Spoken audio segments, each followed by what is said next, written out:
ಲಕ್ಷ್ಮೀ ಬಾರಮ್ಮ ಸೀರಿಯಲ್. ಅತ್ತೆ ಜೈಲಲ್ಲಿರೋ ಸುದ್ದಿ ಕೇಳಿ ಶಾಕ್ ಆದ್ಲು ಲಕ್ಷ್ಮಿ. ಕಾರಣ ಏನು ನೋಡಿ. ಕಾವೇರಿ ಈಗ ಜೈಲಿನಲ್ಲಿದ್ದಾಳೆ. ಅವಳು ಅರೆಸ್ಟ್ ಆಗಲು ಕಾರಣ ಕೀರ್ತಿಯ ತಾಯಿ ತನ್ನ ಮಗಳು ತಪ್ಪು ದಾರಿ ಹಿಡಿಯುವುದಕ್ಕೆ ನೀನೇ ಕಾರಣ ಎಂದು ಅವಳು ಬಯಸುತ್ತಿದ್ದಾಳೆ. ಅದಕ್ಕಾಗಿ ಇಂದು ನೀನು ಸ್ಟೇಷನ್ ಮೆಟ್ಟಿಲನ್ನು ಏರಿದ್ದೀಯ ಎಂದು ಹೇಳಿದ್ದರು. ನಿನ್ನ ಮಗಳು ಏನು ತಪ್ಪು ಮಾಡಿದರೆ ಅದಕ್ಕೆ ಕಾರಣ ನಾನು ಹೇಗೆ ಆಗ್ತೀನಿ ಅಂತ ಕಾವೇರಿ ಹೇಳ್ತಾಳೆ ಅಂತ ಇವಳು ಕೇಳ್ತಾಳೆ.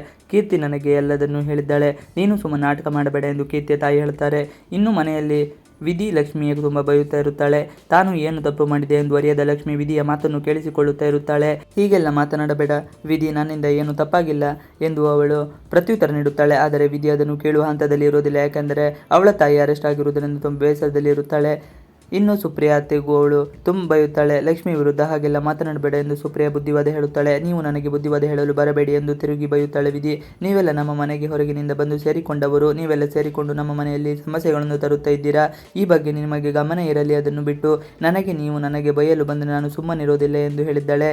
ಅಜ್ಜಿ ಕೂಡ ಅವಳ ಪಕ್ಕದಲ್ಲೇ ಕುಳಿತಿರುತ್ತಾಳೆ. ಆ ಮಾತಿನಿಂದ ಅವರಿಗೆ ಬೇಸರ ಆಗುತ್ತದೆ. ಕಾವೇರಿ ಯಾಕೆ ಜೈಲಿಲಿದ್ದಾಳೆಂದು ಲಕ್ಷ್ಮಿಗೆ ಗೊತ್ತೇ ಆಗುವುದಿಲ್ಲ.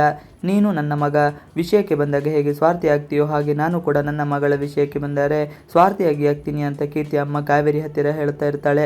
ಈ ಮಾತನ್ನು ಕೇಳಿ ಕಾವೇರಿಗೆ ಆಶ್ಚರ್ಯ ಆಗುತ್ತದೆ. ಹಾಗೆ ಇಲ್ಲಿ ಮನೆಯಲ್ಲಿ ನಡೆಯುತ್ತಿರುವ ವಿಧಿ ಮಾತಿನ ಭರಾಟೆಯಲ್ಲಿ ಅಲ್ಲಿ ಎಲ್ಲರಿಗೂ ನೋವಾಗುತ್ತಾ ಇದೆ. ಅದರಲ್ಲೂ ಸುಪ್ರಿಯಾ ಅತ್ತೆಗೆ ತುಂಬ ನೋವಾಗಿದೆ. ಯಾಕಂದರೆ ಅವಳು ಆಡಿದ ಮಾತು ಆಗಿತ್ತು. ಇವಿಷ್ಟು ಇವತ್ತಿನ ವಿಡಿಯೋ. ಈ ವಿಡಿಯೋ ಇಷ್ಟ ಆದರೆ please like, share and subscribe ಮಾಡಿ. Thanks for watching video.